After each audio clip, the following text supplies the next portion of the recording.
Você já ouviu falar de fugas tão incríveis que parecem roteiros de cinema? Fugir da prisão é uma das maiores provas de audácia humana. Mas e se eu te disser que algumas das mais impressionantes fugas da história tiveram um final cruelmente irônico? Todos os fugitivos acabaram de volta atrás das grades. No vídeo de hoje, vamos explorar essas histórias inacreditáveis, verdadeiras sagas de coragem, engenhosidade e tragédia. Prepare-se, porque o que vem a seguir é tão surpreendente quanto perturbador.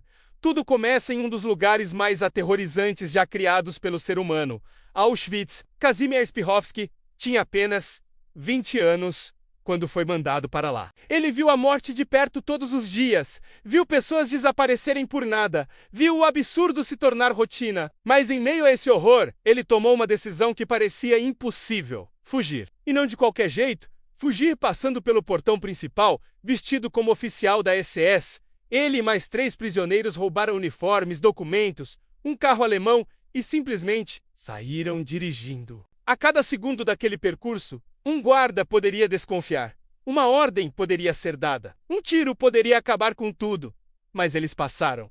Eles conseguiram. A estrada parecia finalmente aberta. Porém, anos depois, quando a guerra acabou, Kazimierz foi preso novamente. Dessa vez, pelo regime comunista da Polônia. Ele escapou do inferno, mas não escapou da história. Uma vida marcada pela liberdade que sempre vinha acompanhada de correntes. Décadas mais tarde, do outro lado do planeta, a Austrália testemunharia uma das fugas mais cinematográficas de todos os tempos. John Killick era um ladrão experiente, mas não foi ele quem arquitetou sua fuga.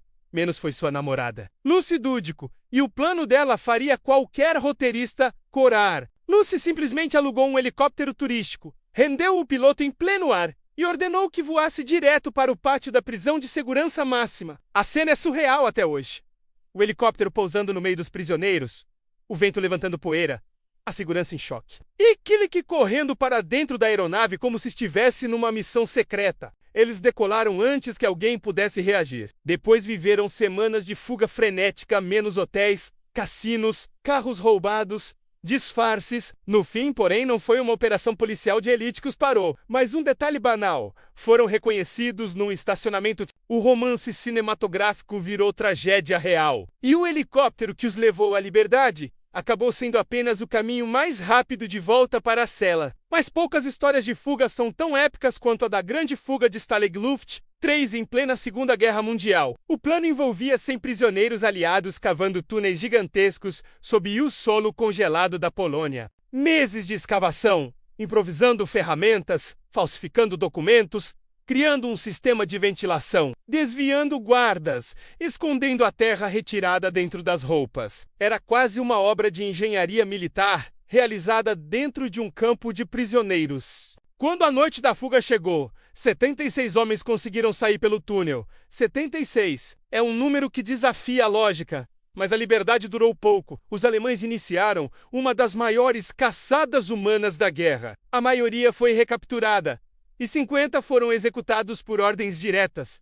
Uma retaliação brutal que transformou a fuga em lenda. E pesadelo! Uma vitória moral transformada em tragédia irreparável. Nos Estados Unidos, outro caso ganhou fama mundial: o dos Texas 7. 7 criminosos que, juntos, arquitetaram uma fuga tão precisa que parecia coreografada. Eles dominaram funcionários da prisão, roubaram suas roupas, pegaram armas, comunicaram-se como uma equipe profissional e literalmente caminharam para fora da prisão como se estivessem encerrando o expediente. Durante semanas viajaram pelo país roubando carros e dinheiro, vivendo sob identidades falsas, sempre um passo à frente da polícia. Mas a liberdade deles tinha um preço. Durante um assalto, um policial foi morto, e isso transformou a fuga em prioridade nacional. O país inteiro virou os olhos para encontrá-los. E, um por um, eles foram sendo capturados. A última captura foi transmitida ao vivo. Os 7 homens que desafiaram o sistema acabaram voltando a ele, dessa vez de forma definitiva. E para fechar, uma das figuras mais ousadas e inacreditáveis já registradas, o francês Pascal Payet.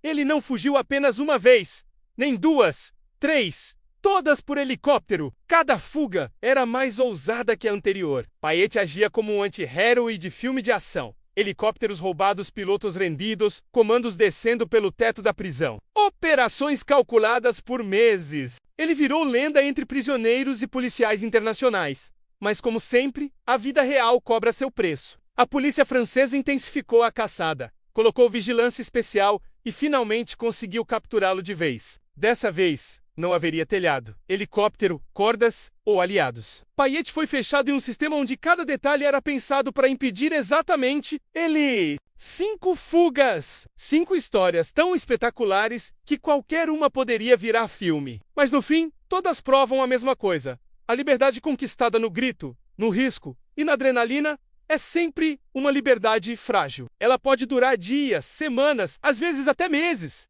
mas nunca sem cobrar um preço. E talvez essa seja a parte mais perturbadora. Não é o muro, nem a grade, nem a cela que sempre vencem. É o próprio destino silencioso, paciente esperando o momento exato de fechar a porta de novo. E enquanto a gente olha para essas histórias e pensa, eu no lugar deles, faria diferente?